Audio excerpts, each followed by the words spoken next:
Hey Jenkins, how's that script coming, man? I'm almost done with my masterpiece. It's gonna be perfect. He was in the Amazon with my mom when she was researching spiders right before she Really? died.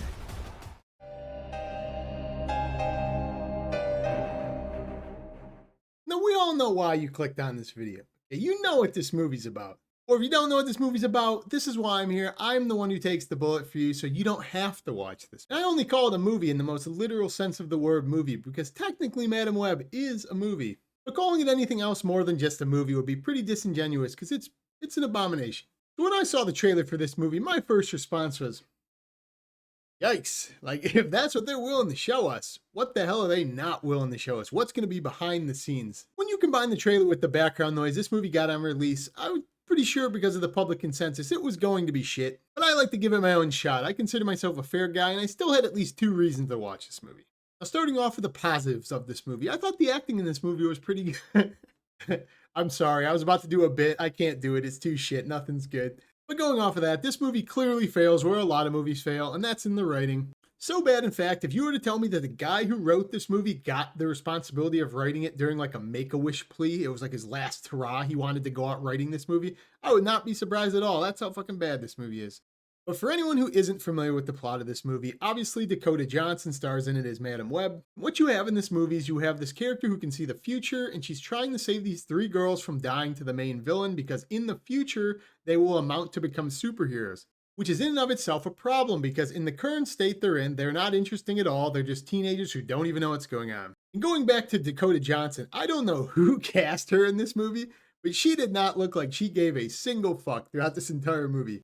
I'm going to assume that she basically was in this movie for the paycheck, and I will never blame an actor or an actress for that because if she phoned it in, she went full ham with the way she phoned it in. No matter how serious the situation, every single line she says basically has the same blank expression on her face. Oh my God, this can't be happening.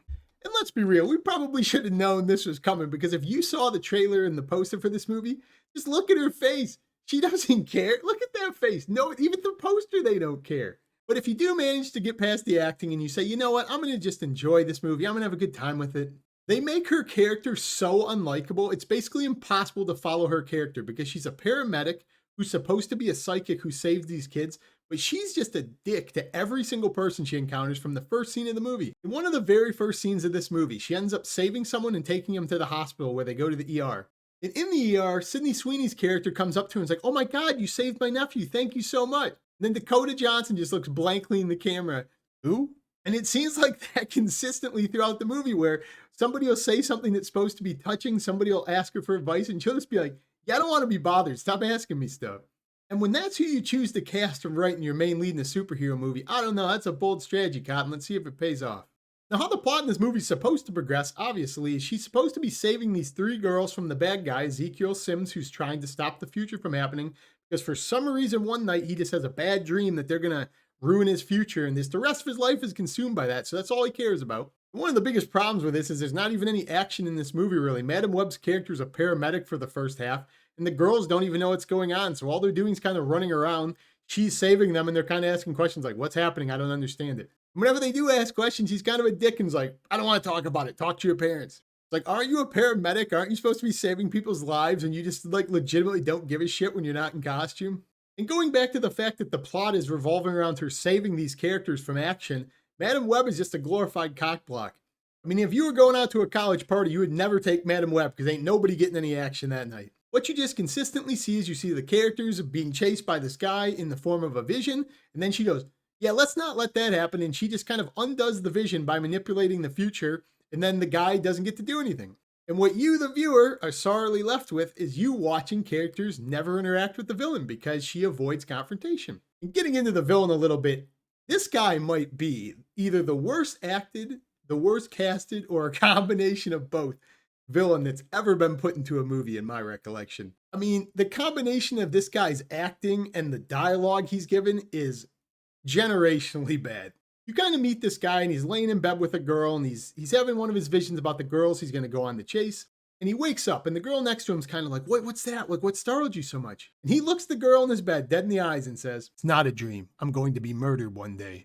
And I would say that's one of the worst lines, but it's pretty much on par for all the lines this guy's going to say. And sticking with the villain, I don't know what happened to this guy or if it was just me, but like his lips did not match the audio that he was saying. And did somebody have a problem with this guy and they just edited out and respoke over all of his dialogue in post-production? And how this plays out is that for the majority of the scenes, he's kind of looking away from the camera, which you kind of connect is because they're trying to hide his lips so they can redub the dialogue in post-production. And all of his dialogue scenes basically play out and look like this. Every day that goes by, my employment with death gets closer. You have no idea the torment, so I'm not going to let it happen. I will find and kill them first. I don't know. I just thought I was losing my shit halfway through this movie. And when you do bypass all of the terrible acting and all the terrible audio dubbing and all of the problems mentioned, you finally get to the conclusion of this movie, which is probably the greatest encapsulation of it of all. You get to a big confrontation where the girls and Madam Web, they're running from the main guy, and you think, okay, we're finally going to get some exposure. There's going to be some action. That's right, not Madam Web. Madam Web can see the future, so she's going to avoid all of the action. That's right, the way that plays out, you're going to have burning buildings, you're going to have him throwing stuff, and she's just going to kind of be like, stop. Okay, go, go, go, you're safe. And that's just going to play on for like 10 minutes. There's going to be no interaction. She's just going to bypass everything that's happening because she sees it happening already. But my favorite part of the entire ending is the fact that they're on this building and there's this giant Pepsi Cola sign on this awning that they're running under. And it's like, couldn't even get Coke. Hey, I'll just have a Coke. Pepsi good? And honestly, it's just obnoxious how obvious the brand placement and stuff in this movie is. They obviously just assume everyone who's watching it's an idiot. This is just a tale as old as time, a movie written by stupid people for stupid people. It's a movie that's meant to insult your intelligence because the writing is dumb and they just put no effort into it. Which is probably the biggest takeaway for me, honestly, is that the production company, the acting, everybody phoned it in. This was a cash grab. Nobody gave a shit, and you feel every minute of it. So yeah, in the end, it would appear, as the poster said, her web does connect it all. It really is only in the vein of Madam Web that so many things could connect, such as shitty writing, a poor plot line, me wasting $12 to see it. Cinematic masterpiece. And with that, I'm not even going to cut corners. This movie is just absolute dog shit.